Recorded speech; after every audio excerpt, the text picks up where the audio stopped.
Have you ever wondered why we are seeing dramatic increases in health problems since our great-grandparents' time? 100 years ago, people mainly lived and worked outdoors. Many were farmers. Clothes were hung outside to dry. Children played outdoors. Almost everyone spent most of their day outdoors. They rode horses. But now things have changed. Most of us work and play indoors, where we have air conditioning. We work more on computers than on farms. We wash and dry our clothes indoors. We watch TV and surf the internet and play video games. We ride in air-conditioned autos and airplanes and trucks. We even swim indoors. So what does all this indoor activity mean? Less sun. Could less sun be associated with more disease? Let's find out.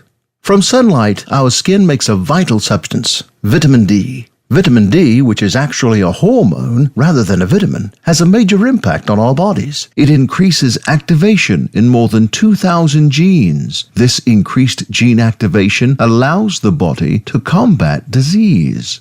In fact, over 5,000 scientific studies have shown the clear association of vitamin D deficiency with more than 100 diseases and health problems, most of which have seen dramatic increases over the past 50 years. These include some of the big ones: cancer, diabetes, osteoporosis, Alzheimer's, multiple sclerosis, obesity, and heart disease. Even rickets, which supposedly had gone away 80 years ago, has reappeared. Are you at risk for these diseases? Do you get enough vitamin D?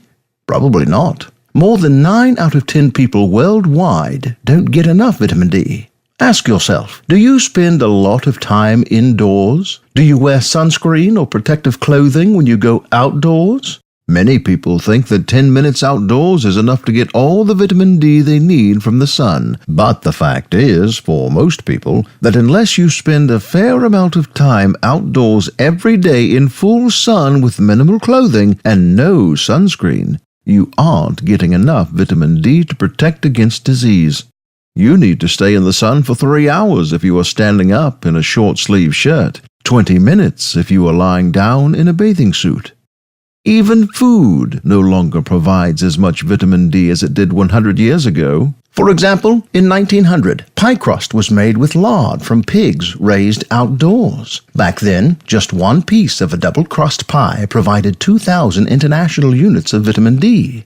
Today, pie crust is made from vegetable oil or shortening. How much vitamin D? 0. The good news is, you don't need sunlight or lard from pigs raised outdoors in order to get your vitamin D. A simple supplement can provide all you need to prevent or even treat serious disease. But how do you find out if you have enough vitamin D? You can, of course, have a blood test. A reading of at least 40 nanograms per milliliter or 100 nanomoles per liter is optimal. Or you can do a quick, easy test on yourself. Just press hard on each of your shin bones, and then on your sternum, the bone in your chest between your lowest ribs. Did at least 2 of them hurt? Sore bones is an indication that you are probably very deficient. So, let's say you are deficient. This is very likely if you have a major disease or are elderly, have had recent surgery or illness, or you are pregnant. A breastfed infant would also be at risk. How much vitamin D should you take? This, of course, would depend on your individual situation, but many studies indicate that 4,000 international units daily is necessary to bring the average adult up to 40 nanograms and maintain this healthy level. If you know you are at risk for being deficient, you might want to start with a larger dose. You may also want to take more than 4,000 international units of vitamin D daily if you are elderly, obese, or plan soon to get pregnant or have surgery. You should start feeling noticeably healthier and more energetic within a few days to weeks. Are people starting to notice the benefits of vitamin D? You bet. When one doctor raised all of his patients' levels to 80 nanograms or 200 nanomoles, he noticed that no matter their age or health condition, their average of 4 office visits per year dropped down to 1 visit. More and more people are getting vitamin D tests, a 10 times increase in just 3 years. And research on vitamin D has accelerated. More research has been done on vitamin D than on vitamin A, C, E, and K combined. So, if you want to feel better or get or stay healthy, taking a vitamin D supplement is probably the single best thing you can do for your body. And it won't cost you a trip to Hawaii.